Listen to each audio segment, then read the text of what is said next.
আসসালামু আলাইকুম, কেমন আছেন সবাই? আমরা আলহামদুলিল্লাহ ভালো আছি। আমরা যেহেতু খুব কম সময়ের জন্যই দুবাইয়ে এসেছি, তাই ভেবেছি দুবাইয়ের সবচেয়ে সুন্দর এবং অ্যাট্রাকশন জায়গাগুলো অবশ্যই আমরা ঘুরে দেখব।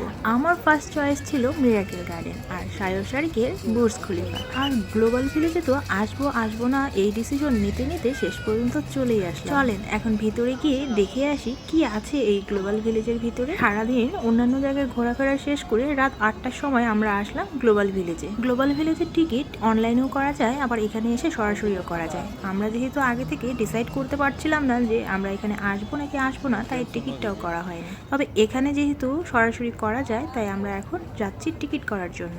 এটা হচ্ছে গ্লোবাল ভিলেজের টিকিট কাউন্টার। টিকিট তো করা হয়ে গেছে, আর তাই আমরা চলে আসলাম ভিতরে। এসেই দেখি আমাদের হাতের বাম পাশেই একটা দাঁড়িয়ে আছে স্ট্যাচু অব লিবার্টি, তার পাশে আবার লন্ডনের বিগ বেন ক্লক টাওয়ার। আমরা এখন এক এক করে ঘুরে দেখব কোন কোন দেশ আছে এখানে, আর সেই দেশের কি কি জিনিস আছে। ওই যে দেখা যাচ্ছে 3টা পিরামিড, আপনি কি দেখতে পাচ্ছেন পিরামিডগুলো? চলেন সেখান থেকেই ঘুরে আসি। তার আগে কি একবার দেখবেন গ্লোবাল ভিলেজের বিশাল বড় সুন্দর সেই গেটটা। আমার কাছে তো এই গেটটা লাগছে একবারে মস্কোর সেন্ট ব্যাসেল ক্যাথেড্রালের ডিজাইন। যদিও কালারটা তেমন লাগছিল না, আমরা ভাবলাম চলো আগে ইজিপ্ট থেকে ঘুরে আসি। যেহেতু আমরা অল্প কিছুদিন আগে ইজিপ্ট থেকে ঘুরে এসেছি, তাই ভাবলাম ওখানে কিছু দেখলে বেশ ভালোই লাগবে, পরিচিত লাগবে, চেনা জানা লাগবে। কিন্তু এ কি অবস্থা, সেখানে গিয়ে দেখি পরে লেখাই আছে সুপার মার্কেট। এখানে ইজিপ্টের কোনো জিনিসই নেই। ভিতরে ঢুকে তো খুবই মনটা খারাপ হলো। প্রথমেই মনে হলো এখানে তাহলে সেরকম কিছুই নেই। তবে আমার কাছে মনে হচ্ছিল যে আমরা মনে হয় বাণিজ্য মেলায় চলে এসেছি, যেখানে বিভিন্ন দেশের বিভিন্ন প্যাভিলিয়ন দিয়ে রেখেছে। সামনেই দেখতে পাচ্ছি আইফেল টাওয়ার, তার পাশেই কিন্তু সিডনির অপেরা হাউস। গ্লোবাল ভিলেজের ভিতরে এত মানুষ ছিল, মনে হচ্ছে যেন সত্যি পুরো পৃথিবীর মানুষজন সব এখানে চলে এসেছে, পা ফেলার জায়গা পর্যন্ত নেই। আর ওই যে সামনে কিন্তু একটা তাজমহলও দেখা যাচ্ছে। আমরা প্রথম যে প্যাভিলিয়নে ঢুকলাম সেখানেই দেখলাম চকলেট, চিপস, বিস্কিট, কোক। এগুলো দেখে তো পুরাই হতাশ। ভাবলাম এগুলো দেখার জন্যই কি মানুষ এখানে আসে। আবার ভাবলাম আচ্ছা নিশ্চয়ই তেমন কিছু আছে, তো সেটা ভিতরে গিয়েই দেখা যাক কি আছে এখানে। না হলে এত মানুষ তো এমনি নিশ্চয়ই এখানে আসেনি। যাই হোক, এসে যেহেতু পড়েছি, চেষ্টা করবো পুরোটাই ঘুরে দেখতে। পাশে একটা খুব সুন্দর ফাউন্টেন, একদম ড্রাগনের মতো ডিজাইন। দুবাইয়ে যেহেতু প্রচন্ড গরম থাকে, তাই সন্ধ্যার পরেই কিন্তু মানুষজন সব বাইরে বের হয়। আর এই জায়গাটা আমার কাছে মনে হলো অন্যতম একটা বিনোদনের জায়গা। দিনের বেলা যেহেতু বাইরে মানুষজন তেমন একটা বের হয় না, সন্ধ্যার পরেই ফ্রেন্ড অ্যান্ড ফ্যামিলি নিয়ে ঘুরতে বের হয়। আর এজন্য অনেক রাত পর্যন্ত তারা বাইরে থাকে, হই হুল্লোড় করে, মজা করে। আমরা কোন কান্ট্রি ঘুরে দেখবো চিন্তা করতে করতে সামনে পেয়ে গেলাম ইয়েমেন। আর ভাবলাম ইয়েমেন সম্পর্কে কিছুটা ধারণা নেওয়া যায়। এসেই তো দেখি এখানে অনেক মশলা আর মধুর দোকান।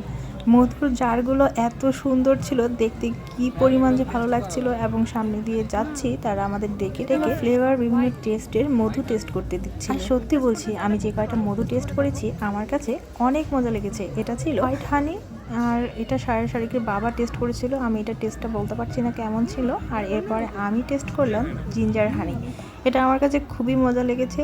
আর এরপরে আরেকটা টেস্ট করলাম, যেটা ছিল কালো জিরার মধু। তো আমার কাছে তো প্রতিটাই মধু এক এক রকম খুবই মজা লাগছিল।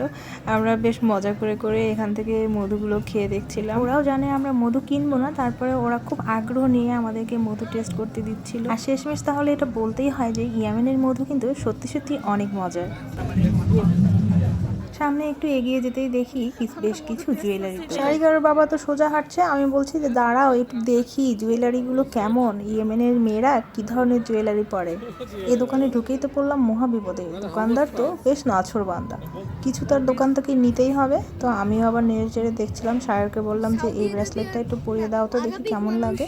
তো সায়র আমাকে এই ব্রেসলেটটা পরিয়ে দিল, আমার কাছে বেশ ভালোই লাগছে। পছন্দ করে এখান থেকে ব্রেসলেট নিলাম 2টা। আর নেওয়ার পরে আমরা চলে যাবো এরপরে সামনে। এবার পেয়েছি ইজিপ্টের প্যাভিলিয়ন, তাই চলে যাচ্ছি ইজিপ্টের। আর দেখি কি আছে ইজিপ্টের এই প্যাভিলিয়নের ভিতরে। ঘুরে দেখলাম বেশ অনেক সুভিনির আছে, যেগুলো আমরা ইজিপ্টের দেখে এসেছিলাম, বেশ কিছু কিনেও ছিলাম।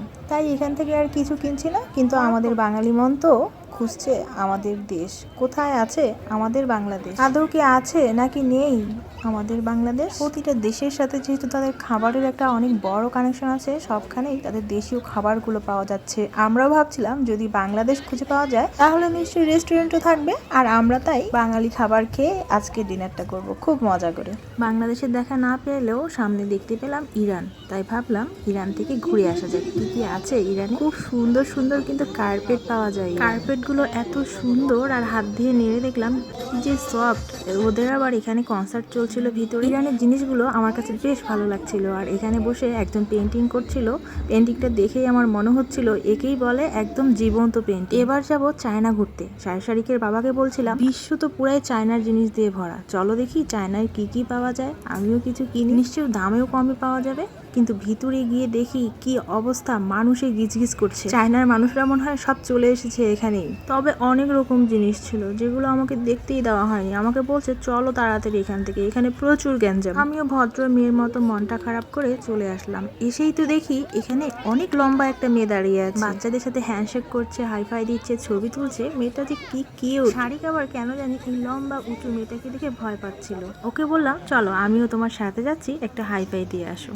আর এবার সামনে পেলাম রাশিয়া। রাশিয়া যাবো না তা তো হয় না, দেখতেই হবে কি কি আছে রাশিয়ার জিনিসপত্র। এখানে এসে দেখি একটা জুয়েলারির দোকান আছে সকলভ, এটা রাশিয়াতে আছে, মোস্ট পপুলার একটা ব্র্যান্ড। আর এসে দেখি ইন্ডিয়ান একজন এখানে ম্যাজিক দেখাচ্ছে। রাশিয়ান সুভিনির গুলো ছিল, মাতৃষ্কা ছিল। সায়র আবার একজনকে জিজ্ঞাসা করছে যে আপনি কি রাশিয়ান পারেন, সে বলছে হ্যাঁ, মানে সে রাশিয়ান বুঝতেই পারছে না। সময়টা যেহেতু ঈদের পরের দিন ছিল, এখানে অনেক বড় করে ঈদ মোবারক লেখা ছিল। এত বড় একটা জায়গা আর সারাদিন থেকে ঘোরাঘোরা করার পরে আমরা অনেক টায়ার্ড হয়ে গেছি, আর বসার জায়গা নেই বললেই চলে। তো একটা মাঠের মতো জায়গা পেয়েছি, সেখানে বসলাম। সামনে এখানে আবার লাইভ কনসার্ট হচ্ছিল, সেটা দেখতে ছাড়িয়ে যাচ্ছিল, দৌড় দিয়ে গিয়ে দেখে আসছে। এখানে আবার একটা গাড়ি চলছে, সব মিলায় একটা জমজমাট পরিবেশ। মনে হচ্ছিল আমাদের বন্ধু বান্ধব আত্মীয় স্বজনরা যদি আমাদের সাথে থাকতো কি মজাটাই না হতো। এখানে একজনকে জিজ্ঞাসা করলাম আমরা যে বাংলাদেশের প্যাভিলিয়ন আছে কিনা, সে বললো যে হ্যাঁ ওই সাইডে আছে, শ্রীলঙ্কার সাথে। বাংলাদেশ খুঁজে পেয়েছি, এটাই অনেক বড় ব্যাপার। কিন্তু মনটা খারাপ হলো, বাংলাদেশের আলাদা কোনো স্টল নেই, শ্রীলঙ্কার সাথে দিয়েছে। যাই হোক, ঘুরে দেখি কোনো বাঙালি আছে কিনা, বাংলা জিনিসপত্র আছে কিনা। কিন্তু ঘুরে ঘুরে দেখছি এখানে বাঙালি কোনোই নেই, সব ইন্ডিয়ান আর পাকিস্তানি দিয়ে ভরা। গজ কাপড়গুলো দেখে বাংলাদেশের স্মৃতি মনে হয়। সারা আবার জিজ্ঞাসা করছিল যে এখানে কোনো বাঙালি আছে কিনা, সে বলছে যে না, পুরো গ্লোবাল ভিলেজে কোনো বাঙালির দোকান নেই। এটা শুনেই তো মনটা খুবই খারাপ হয়ে গেল। আর এবার আসলাম ইন্ডিয়ার একটা স্টলে, দেখি ইন্ডিয়ায় কি কি আছে। ইন্ডিয়াতে প্রচুর জিনিসপত্র থাকবে ইন্ডিয়ান, কারণ পুরো বিশ্ব জুড়ে কিন্তু ইন্ডিয়ানরা রাজত্ব করা শুরু করে দিয়েছে। ইন্ডিয়ান জিনিসের প্রতি আমার কোনো আগ্রহ নেই, তাই আমি ইন্ডিয়ান কোনো জিনিসও কিনবো না। আর এগুলো দেখা শেষ করে এখন আমরা বের হয়ে যাব। এর মধ্যে আবার এখানে কিছু টপ, বায়া, বরখা এগুলো দেখে শাশুড়িকে বাবা এগিয়ে গেল, বলছে নিবা নাকি এখান থেকে কিছু। কিন্তু এখানে জিনিসপত্রের কিন্তু প্রচুর দাম, আমরা এখান থেকে কিছুই কিনবো না। আর রাতের খাওয়া দাওয়াটাও হলো না, বাংলাদেশ নেই বলে। মনটা খারাপ করে এখন বের হয়ে যাচ্ছি। যদিও আমরা অনেকটা সময় নিয়েই ঘোরাফেরা করেছি, এখন বের হয়ে যাচ্ছি, বাজে রাত 12টা। কিন্তু সম্পূর্ণ ভিডিও তো আর শেয়ার করা সম্ভব নয়, অল্প কিছুই দেখিয়েছি। আপনাদের ভালো বা খারাপ যাই লাগুক না কেন, কমেন্ট করে অবশ্যই জানাবেন। আজ এখানেই শেষ করছি। সবাই ভালো থাকবেন, সুস্থ থাকবেন, সাবধানে থাকবেন, আমাদের জন্য দোয়া করবেন। আল্লাহ হাফেজ।